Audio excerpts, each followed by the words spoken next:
congratulations to Team Isolated! Panoorin po natin to in cinemas nationwide this coming April 30. Starring nga po talaga, nag-detox po talaga. Mahilig po ako dun sa parang center yourself, tapos parang relax, as in sobrang retreat. Retreat, mga 5-6 days yon na retreat na parang come back to who I am, tanggal na po yung character, tanggal na po yung lugar sa isip ko.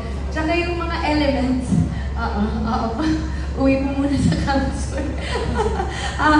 Yung mga elements po na nakikita po dito sa pelikula, ang dami po mga iba't ibang klase na nasa stock po sa isip ko. So lahat yun kailangan ko po nang ilat ko.